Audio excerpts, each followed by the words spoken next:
Hey, so the question I want to talk about in this video is why God rejected Cain's offering. So if you'll remember in Genesis 4, we have this narrative about Cain and Abel, and Cain and Abel both bring a sacrifice to the Lord, and the Bible says that Cain's sacrifice came from what he did, which was farming, and Abel's sacrifice came from what he did, which was shepherding. And God rejected Cain's offering and accepted Abel's offering. And so the question is, why in the world would God reject Cain's offering? There are a couple of suggestions that scholars have made throughout history. One is that God rejected the offering because it was from the ground. Okay, so this is one of the theories. Excuse my dog's barking. One of the theories is that, sorry, my family is putting up a tent. We're going on a vacation. My family is putting up a tent outside, and my dogs can see them putting up the tent, and so that's why the barking in the background. So anyway, the for one option is that God rejected the offering because it was from the ground. Okay, so Cain's offering is from the ground. This is what this theory goes. Cain's offering is from the ground. God doesn't want offerings from the ground, and so which had been cursed just recently, right? So Genesis 3, God curses the ground, and so God doesn't want that sort of offering. That doesn't really make sense, particularly when we get and we look forward to the guidelines that God lays out for sacrifices and grain offerings. Offerings from the ground are clearly accepted. Offerings from fruit trees, that sort of thing. We have so that can't really be the issue that's going on. So it's not that he just doesn't want offerings from the ground, or that the ground is cursed and therefore you can't give an offering from it.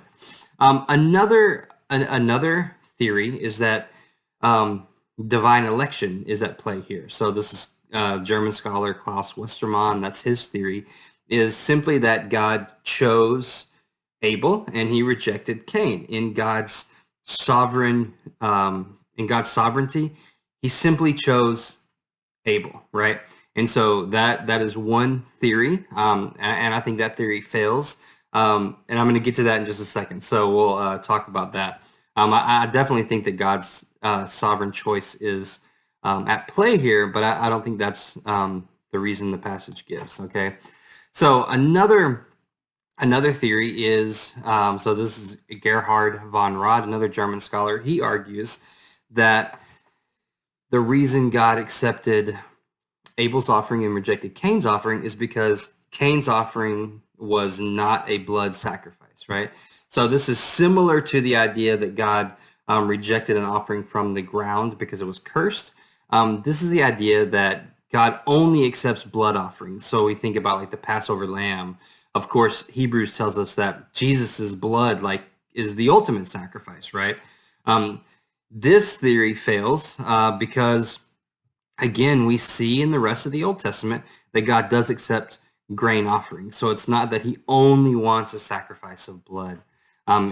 So that can't be the issue, right? So I think the reason that God rejects Cain's offering and accepts Abel's offering is because of the quality and the heart attitude of Cain and Abel, right? So it says that Abel brought the best of his flock. He brought a good offering, the best offering, and he offered it to the Lord. And it says that Cain brought some of his produce, right? So you have this distinction here between the best that Abel offers and Cain just bringing some, right? And so the issue in this passage is that it reveals the heart of the offerer, right? So we find out that God rejects Cain's offering, not because he doesn't want an offering from the ground, not because he has to have a blood sacrifice, and not because he and not because he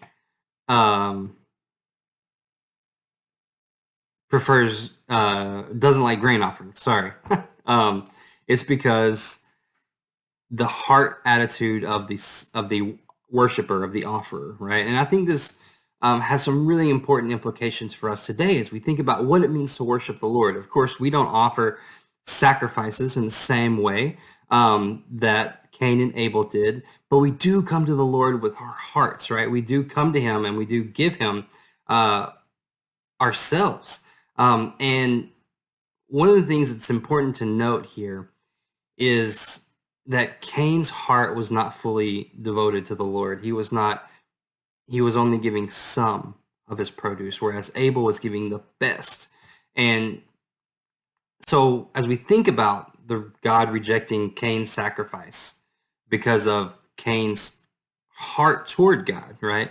The sacrifice wasn't the best that he could offer. It was just some, perhaps in an attempt just to appease God, just to go through the motions of worship. I think as we reflect on this, we can ask God to make us not be like Cain, but to make us be like Abel and offer the best of what we have, rather than just going through the motions of worship and offering some. All right, if you guys have any questions about anything Old Testament related, please drop it in the comments below or shoot me an email. If you like the channel, please subscribe.